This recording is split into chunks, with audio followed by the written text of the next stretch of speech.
2. The best thing about draining the life from the mariners was that they had all died without soiling their clothes.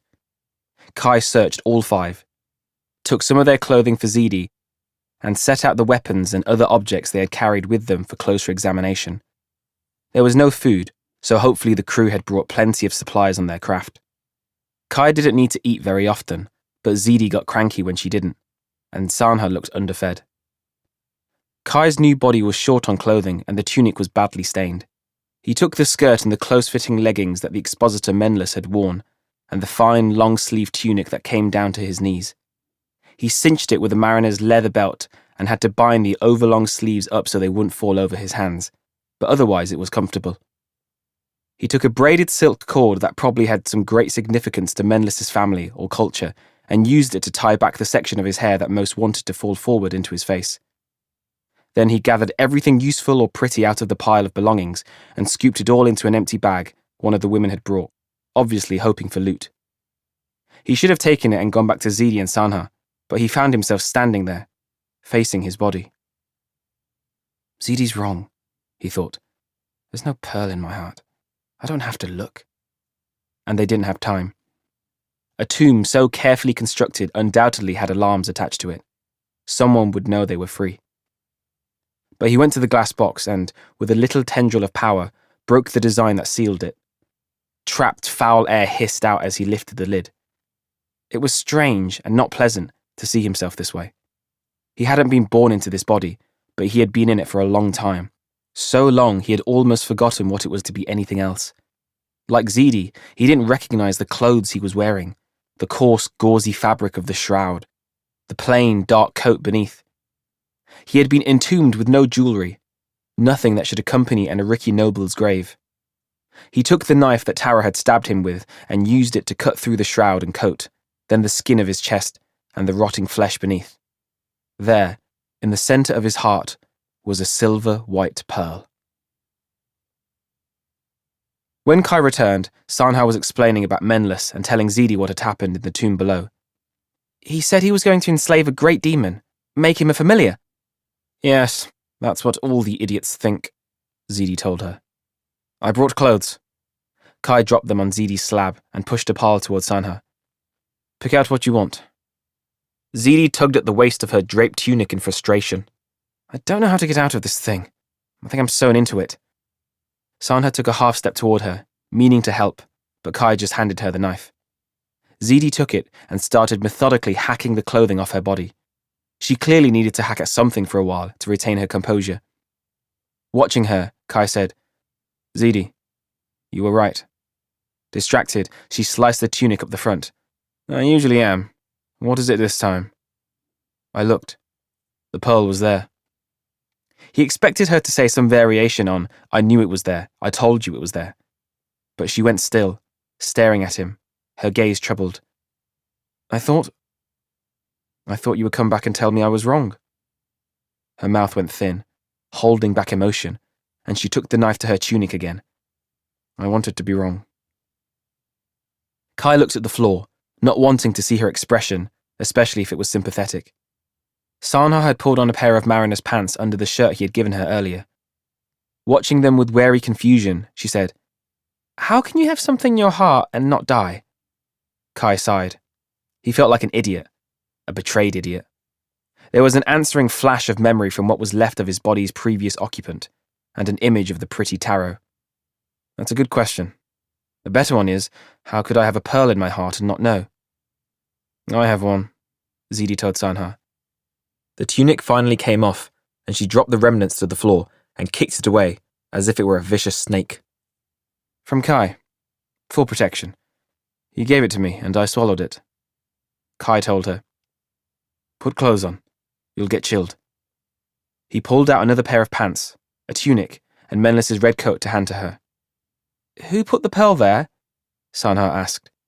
She had rolled up the pant legs to fit and looked even more like the child she was. Zidi was methodically dressing. Her voice was hard. Someone we thought was a friend. There were no lights in the upper part of the curving stone stairwell, so Kai called an imp the size of a dragonfly and they followed its darting glow upward. The higher they climbed, the more the air had the faint scent of fresh salt wind. Behind him, Zidi was interrogating Sanha. When we got here, it was night, but they waited until morning. Sanha huffed critically. I guess they thought it was safer. Zidi asked, How did this Menless get in? Was there a key of some sort? If there was, I didn't see. Sanha took a sharp breath. She had been veering between tough, ageless street rat and badly scarred child. Her voice wavered. They were hitting him. Kai paused and looked down at her. The flitting imp's white light washed the colour out of her face. It would make it impossible to see his expression. What was his name? She bit her lip. I never knew. They gave us Poppy, I think. It made me sick and they got angry because I kept throwing up. They kept taking him away. I guess he was trying to fight them? We never had a chance to say much to each other. Kai turned back to the climb. Now that the body's memories had faded, he would never know anything more about the former occupant. Of all the things he had to be angry about at this moment, it should be a minor consideration. But it wasn't. Maybe because he had been in his last body so long. He had taken it from an enemy, not been forced to accept an unwilling sacrifice. He could have taken longer to kill Menless and his hirelings, but it wasn't like punishment ever fixed anything. Kai had been punished by eager experts, and it just made him more determined. Did the mariners say much about the expositor? Did they know him well? Maybe. We were down in the bottom of the shell, and he never came in there with them, so I didn't see them talk to each other. After a moment of consideration, Sanha added, But I think they didn't like him much. Maybe they thought they were going to steal whatever he found and then kill him. Maybe he was going to kill them, once he didn't need them anymore. Probably, Kai said absently. He thought she was getting away from the facts of what she had seen and heard, and into made-up stories about her captor's motivations. It wouldn't help to question her further unless she remembered something specific. Even if her stories might be close to the truth, since expositors didn't get to be powerful without standing atop a large pile of victims and betrayed subordinates. Still focused on the mechanics of the tomb's construction, Zidi asked, How did the water drain from the lower part of the tower? Sanha said, I didn't see. We were in the stairwell, then Menless told them to bring us in, and the water was running everywhere. She hesitated, then asked, Why was the water there? He was dead in the glass box. Sort of dead? Do you know who I am, Sanha? Kai asked. From what she had said, Menless hadn't been free with his plans, at least not where his victims could hear. No, Sanha admitted. I don't really know what a demon is. You're like an expositor? Just tell her, Kai, Zidi said, then was too impatient to wait. He's Kaisteron, the Witch King. There was a scuffle behind him as Sanha missed a step and was caught, steadied, and pushed into motion again by Zidi. But that's a story, Sanha protested. From the Iriki, the Rising World, like the Hierarchs. The Hierarchs aren't a story either, Zidi said grimly. The murderous shits were hard enough to kill. The next turn of the stairwell opened up into bright sunlight and a wash of cool, salt-tinged air. Kai ran up the last few steps to the wide top of a cylindrical tower. The mid-morning sky was bright blue, dotted with clouds, though heavier grey bands to the west promised rain. Kai flung out his arms and twirled, taking a deep breath of wind with a hint of storm rain to it. He hadn't realised how the weight of the surrounding water and the enclosed space had worn on him until now. The only sign of land was far to the south, smudges on the horizon that would be low-lying islands. He released the light imp with a wave. It sped away so fast it winked out of sight. Imps weren't keen on water and enclosed spaces either. Despite the wind, the air was warmer out here, though if that far-off storm came this way, the temperature would drop. After the chill below, Kai wanted to lie down on the paving and soak in the sun. A deep, echoing groan and a slosh of water against the tower's side sent him to the balustrade. The shell whale Sanha had promised was docked below, a huge, partially submerged shape washed by the waves lapping against the tower wall. Its skin was a deep, dark blue blending into red along its flanks. A brown and ivory striped nautilus shell attached to its back sat high above the water, as large as a substantial house, an indication of Menless's power. The curving mouth of it faced upward, the stairs inside spiralling down out of sight. The stone's weathered for years. This place has been here for a long time, Zedi said behind him. She was examining the top of the tower with a critical eye. It might be an old sea people's tomb. It wasn't built for us. Kai agreed. Building something like this would have taken the resources of a minor city-state at least. It was more likely their enemy had spent their time looking for a deserted ruin that could be made to serve their purpose once it was altered with the right designs and intentions. It still means there was a lot of advanced planning, but then they'd need that to catch us both. Sanha, how did Menlas get you all up here? Sanha leaned over the balustrade beside him. There was a thing, like a block and tackle with a platform for him and the crew. They hauled us up in a net. She pointed. There it is! A bundle of wood and rope debris floated near the dome of the shell whale's head. The net was caught on the barnacles below the tower's waterline, trailing away under the water. The expositor would have used a minor intention to suspend the structure from the tower's balustrade.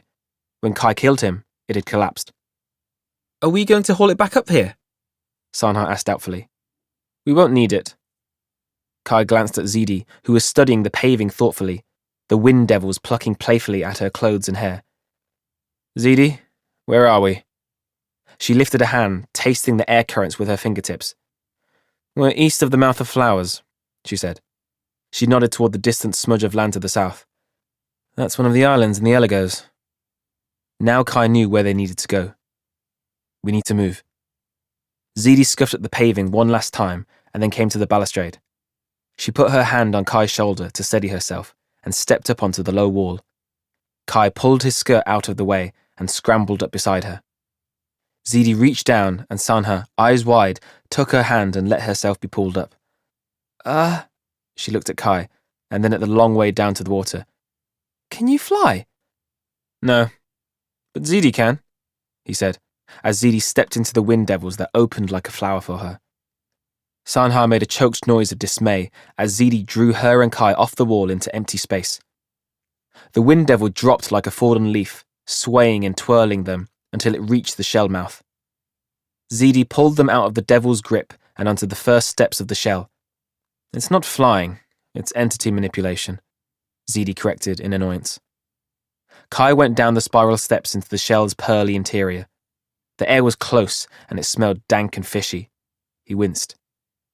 Close to the water wasn't the way he preferred to travel, but it wasn't as if they had a choice.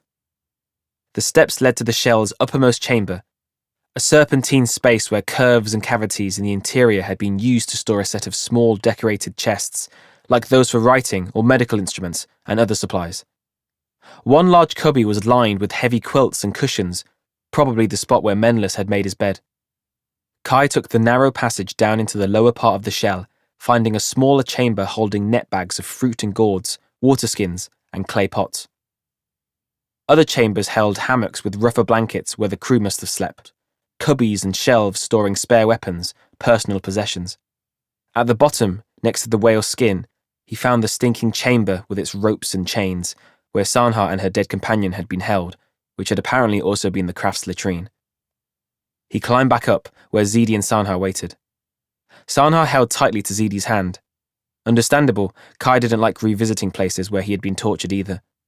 Prowling along the wall, checking all the cubbies more closely, he said, No one else is aboard. We need to get away from here. Zedi lifted her brows in acknowledgement. Do you know how to make this thing go?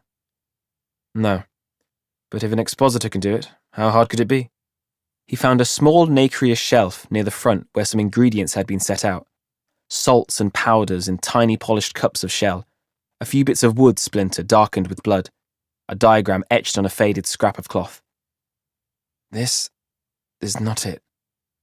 Menlas hadn't been working on intentions here. He had been trying to duplicate Witch's work. From the sparks of intention still clinging to the pieces, whatever it was had been successful. I wonder if this is how he found us. The expositors originally conscripted and trained for the Hierarch's use had survived long enough to pass their knowledge along to apprentices. Whoever had taught Menlas had let him think he was powerful enough to enter a sealed tomb meant as a trap for the immortal Witch King. Possibly it had been meant as an elaborate method of murder. Kai continued to poke around the shelves, aware of Zedi going below and bringing up a couple of bags and pots. Is he your husband? Sanha asked her in a whisper. Devils of the Four Winds, no, Zidi answered in a normal tone. We're old friends. Kai found an elaborate metal compass with a piece of something that looked like whalebone mounted in the centre. Menlis probably had another way to access the threads of connection embedded in it, but Kai just touched it. He felt the whale's mind, old and patient and simmering with a slow fury at its captivity. He wove his way inside and told it, I want to ride you even less than you want to carry me. If you take us for a time to the southeast, first to the fire underwater, and then to a mortal port, I'll break the chains that hold this thing atop you and send you on your way. The whale considered in a deep silence that seemed to stretch for a long suspended heartbeat. Kai wasn't impatient, because being impatient with a creature this old and with this much weight to its deliberations was pointless. It was easy and restful to just float in that silence, waiting. The answer came back on an eddy in the current. Why should I trust? Always a good question. Kai replied, I wore chains once, too. He sent the whale an image, a memory of the old cageling demon court in the summer halls of the Hierarchs, how he had huddled there with the diamond chains around his throat and wrists, the perpetual rain soaking his ragged clothes, searing his skin. The whale took in the memory, and the song flowed on. Then the mental current and the physical shell swayed together as the whale turned from the tower. Its tail lifted and dropped to propel it away and across the open sea. Kai came back to himself and realized he had been kneeling on the floor, head down in communion with the whale. His new body still ached in odd places, a side effect of the sudden restoration and the nearness of the smothering water. He pushed to his feet with a groan. The shell rocked in long, slow swells with the whale's motion. Whatever mortal thought this was a good way to travel was a masochist, as well as uncaring of the captive whale's pain.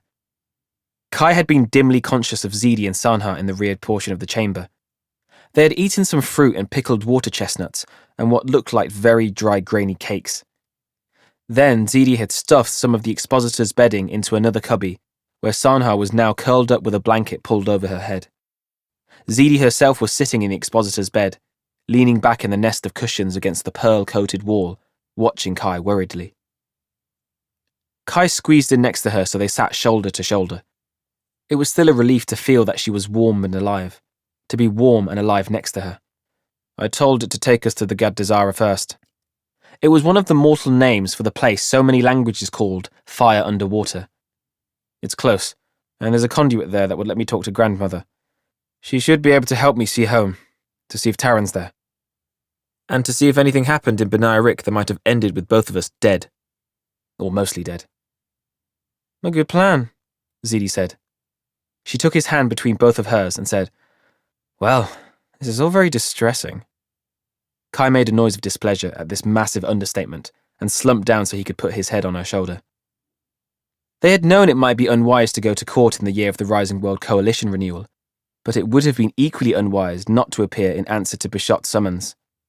And things were going so well. Were they?